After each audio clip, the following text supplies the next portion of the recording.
మీలో యెహోవాకు భయపడి ఆయన సేవకుని మాట వినువాడెవడు? వెలుగు లేకయే చీకటిలో నడుచువాడు యెహోవా నామమును ఆశ్రయించి తన దేవుని నమ్ముకొనవలెను. యెషయా 50వ అధ్యాయం 10వ వచనం. అభ్యంతరాల అంధకారం, కంగారు, చీకటి మనసులో కమ్మినప్పుడు విశ్వాసి ఏమి చెయ్యాలి? దేవుని చిత్తప్రకారం నడిచే విశ్వాసికే అంధకారపు ఘడియలు వస్తుంటాయి. ఏమి చెయ్యాలో, ఎటువైపుకు తిరగాలో తెలియని క్షణాలు వస్తూ ఉంటాయి. ఆకాశంలో మబ్బులు కమ్ముకుంటాయి. అతని మార్గంపై పరలోకపు కాంతి ప్రసరించదు. అతనికి చీకటిలో తడుములాడుతున్న భావన కలుగుతుంది. నీ అనుభవం ఇలా ఉన్నదా? ఇలాంటి చీకటి వేళలో విశ్వాసి ఏమి చెయ్యాలి? వినండి. యెహోవా నామమును ఆశ్రయించి తన దేవుని నమ్ముకొనవలెను. మొట్టమొదటిగా ఏమీ చెయ్యకుండా కూర్చోవాలి. మన మానవ స్వభావానికి ఇది చాలా కష్టం. ఒక సామెత ఉంది, కంగారు పడినప్పుడు పరుగులెత్తకూడదు. వేరే విధంగా చెప్పాలంటే ఏం చెయ్యాలో తెలియనప్పుడు ఏమీ చెయ్యకూడదు.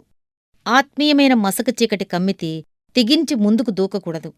నీ జీవిత గమనాన్ని తగ్గించు. అవసరమైతే నీ నావకు లంగరు వేసేయ్. కేవలం దేవునిమీద నమ్మకం పెట్టుకో. మనం నమ్మకముంచితే ఆయన పనిచేస్తాడు.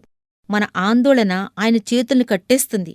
మన మనస్సులు అన్యాక్రాంతమై ఉన్నప్పుడు మన హృదయాలు కలవరపడతాయి.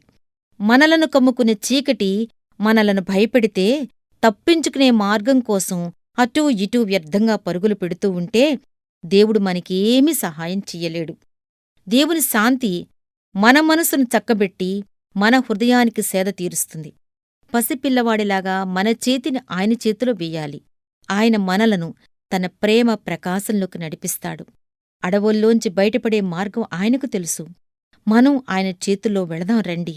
దగ్గర దారిగుండా ఆయన మనలను బయటకు తీసుకువెళ్తాడు. నడవటం మనకు చేతకానప్పుడే దేవుడు పైలట్గా మన చెంతెప్పుడూ ఉన్నాడు. నమ్మికలో నిలకడగా ఉండు. సహనపరుడే జయిస్తాడు. గాలిపాటుకు కదిలి కొట్టుకుపోయేవాడు నశించిపోతాడు.